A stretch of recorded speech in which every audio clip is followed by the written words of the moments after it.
for black people. None of them. John Boyd is the president of the National Black Farmers Association. John, we made it clear. Yes. Trump didn't give a damn about black farmers last time, No, and he don't give a damn about black farmers now. That's correct. And Roland, you laid it all out there loud and clear. One thing that I want to highlight before we get into this tariff thing is the president put an executive order out there allowing white South African farmers to provide them with a fast pathway to citizenship in the United States, and they're going to give them land out of federal inventory from the United States Department of Agriculture and grazing land from the Department of Interior and provide them a homestead. Things they never did in this country for black people. And I've been trying to get our land, Roland. You've been covering this thing, man, for 15 years, man. We've been talking about this land and inventory. They want to give it to South African white farmers that Trump says face discrimination in South Africa. But all these 40 years I've been trying to get it right here in the United States. It's always a reason why we can't get our land out of federal inventory. That should be on blast on everybody's social media line, because land, Roland, is everything, is absolutely everything. And that's why I've been after it for all of these years.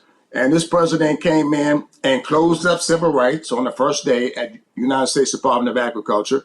It took an act of Congress for me to get the Civil Rights Office reopened under the Reagan administration. An act of Congress had to reopen it and fund it with money with the support of President Bill Clinton. We had to do all of this through Congress. And this president comes in one day and wipes away 40 years of work at the United States Department of Agriculture. It's crazy, and he's circumventing Congress. This man's acting like a dictator, in my standpoint. He's going around the courts. He's not abiding by the court decisions that's out here. It's rampant, and we have to rise up and speak out against it. And, Roland, thank God for this platform, man. And I roll through my social media just about every night, and I see you on the front lines with the consistent message of fighting back, man, and pushing back, and we have to do more of it. I mean, what are you hearing from these black MAGA people? Are they responding to emails, phone calls? Where they at? I'm glad you raised that. And we're a national organization. We got 51,000 members who've been around since the 80s. And we have some of those people. Roland, you hear from some of these crazy people. And they want to argue you about Trump. And now the debate is bare minimum now. But I had a lot of pushback when I came out nationally for VP Harris, from people and the organization itself that didn't want us to do that. Some of these very same type of individuals that you are describing here. We got to do better at understanding. Yes, I agree we didn't get everything that we needed from the Democratic Party, but anybody who's confused about the difference between the Democratic Party, Joe Biden, and this president in office right now, something's wrong with you. And here's the other thing that is very alarming. They changed our name, Roland. DEI, minority farmers, socially disadvantaged farmers, farmers of color. They were spitting on me at USDA because I was black. They wouldn't allow me to see the loan officer but one day of a week because I was black. I was coming in the back door, yes, in the 80s and 90s because I was black. They got to stop changing our definition. We're black people, and we face a special set of issues in this country that no other people face. With pure hatred, and this president hates black people. If anybody's confused out here. See, here's the mistake that people make. They go, oh, but no, he's got a black HUD secretary, and he had Ben Carson last time, and he's got. Here's the whole deal. Look at his White House. Yes. Are there any black top aides? No. No. Advisors? No. None.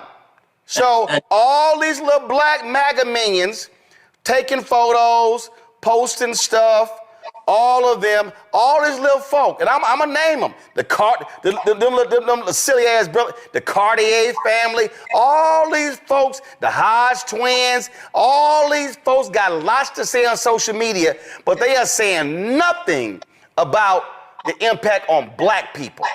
Yes. And you know what? This is going to be devastating on black farmers because, Roland, and that's the tariff piece. A lot of our people don't understand the commodities that I've been raising for 42 years. Corn, wheat, and soybeans are controlled by the market. Every time the president says the word tariff, the price plummets. The other countries don't want to trade with us.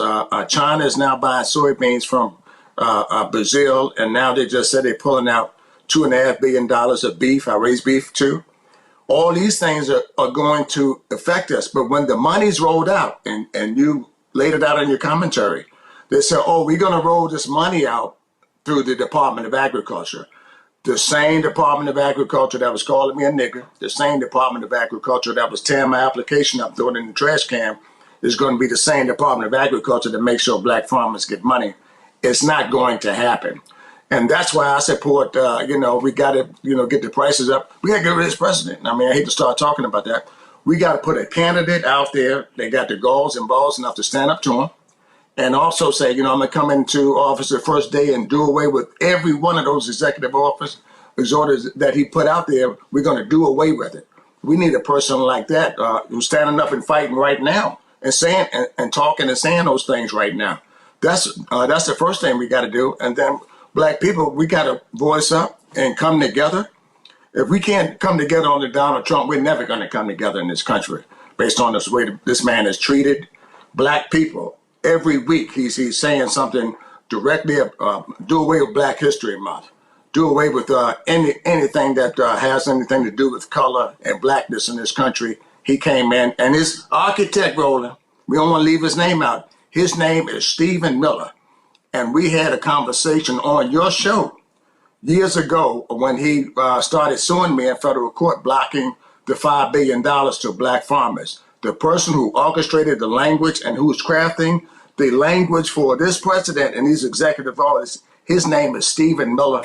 And some sort of way he needs to be dealt with as well. Again, I just want folk to know, these are the people who run around. These are the people who run around. Black folks need to be supporting Trump. They sitting here touting all the wonderful, great stuff he's doing. But again, on things that are specific, they are silent. They are saying nothing. Yes, and you're exactly right. And you could look at the brother from South Carolina. We ain't heard a word from him. Nope. And we got thousands of black farmers in his state. That need help and assistance. Right now, black farmers don't have farm operating loans in place, and it's planting season. And we need for our people to come together and help support these brothers. We should have our corn planters in the field right now rolling. They have they're closing up local offices, and ain't doing away with anything that had to do with color at USDA and NRCS, Farm Service Agency, Rural Development. The agencies that are supposed to be extending credit out here, they went away and done away with civil rights directors in those agencies. Anybody that was doing anything around color, they're already gone. So I want to be very, very clear. Those positions have been terminated, and they fired them, and they fired these people. That's what this president is doing to black people in this country, and we're too silent about it, in my opinion. Questions from the panel. Mustafa, you first. Yeah. Well, John, it's good to see you again. I remember the time Hey, brother, how you doing? Thank you for what you do. Yes, sir. I'm blessed. I remember our signing at EPA years ago. Yes. We got 48 million black folks in our country. And if you had the ability, and this is one of the platforms, to be able to speak to them, what would you ask them to do in this moment to address the issues that are happening to our black farmers across the country? Go out and support us, blackfarmers.org. That's the first thing you got to do. You don't have to be a farmer to support this cause. I want to be very, very clear here. That's the biggest thing you can do to come out and support black farmers right now. Make your contribution is the second thing that you can do. And stay in contact and spread the information. This particular segment needs to be on everybody's timeline tonight. Share this show right now on all of your social media, Instagram, Facebook, whatever suits your fancy. Post this segment out there tonight so people can get the facts about what's going on in America. Larry?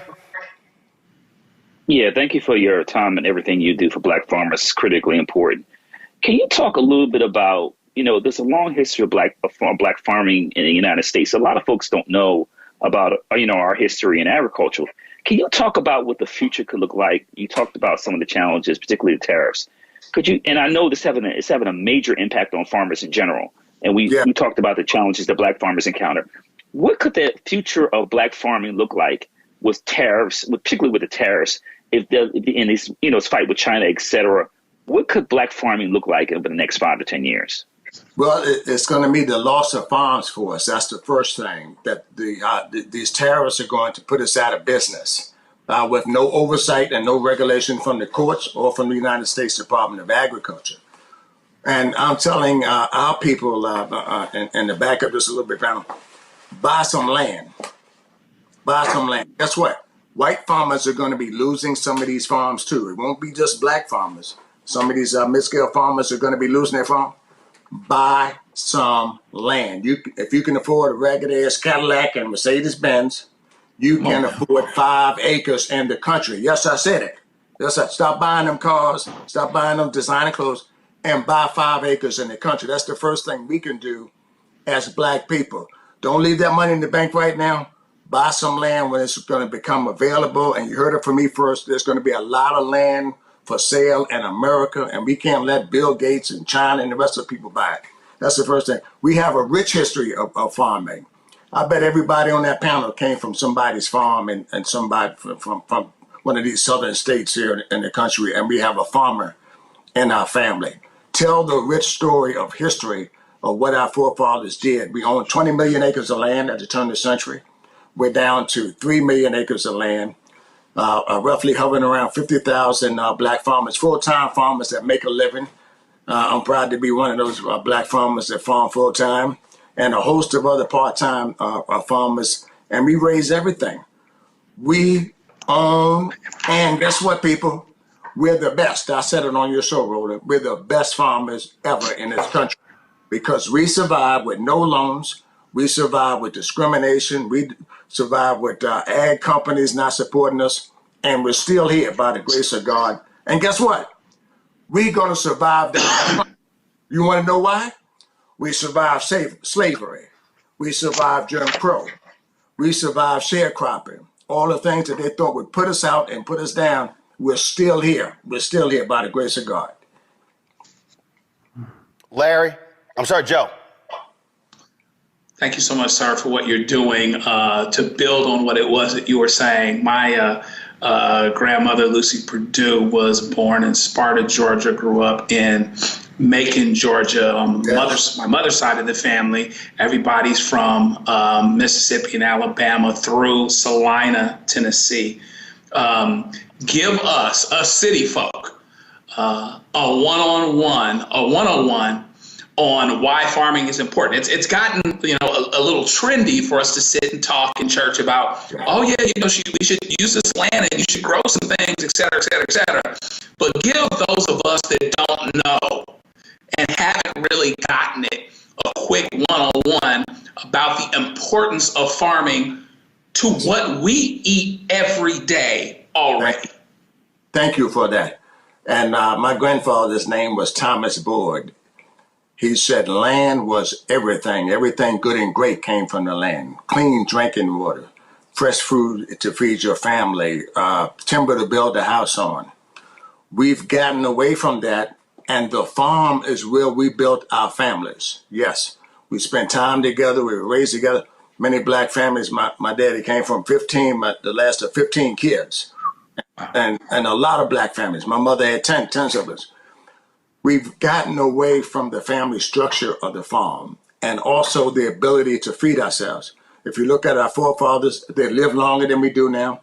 It's because they was eating healthy foods from their farms that wasn't tainted with chemicals. They were eating meats and all these great fresh things, and they lived longer because of the lifestyle. We've gotten away from the lifestyle, and to answer that question more directly, we take for granted that we have food for abundance in this country. That's what we're taking for granted. So when you look at farmers and why it's important, we're going to sit down, we're going to eat dinner tonight. Some of us going to eat too much like I do. And we take for granted that that food was grown from someone's farm in this country. So we need to go back and redevelop our connection with food, healthy foods, and the family structure that came from our forefathers. They taught us at home how to live and how to survive on these farms. And we've gotten away from that. And I want to tell the young people that's the way to survival. Land ownership is the way to freedom. If you want to be free in this country, you need to own some land so that they can't take that from you. All right. All right, then. With John Lick, keep up the fight. Roland, hey, man, we love you. I appreciate it. We love you. We support you, and we appreciate the fight that you put out here every single day, man. Thank God for you. I appreciate it, and I have not forgotten your offer to come down to the farm to ride horseback. Come down here, man. I saw you out there with that cowboy hat on, Roland. Come on now. I want you on my farm wearing that cowboy hat. Oh, that ain't a problem. I got a few I can rock. Now how far are you from DC? About 3 hours from DC, Roland. Straight down 95 to 80. Okay. All right, then. We're going to make that happen. I appreciate it. Thanks a lot. Hello, I'm Isaac.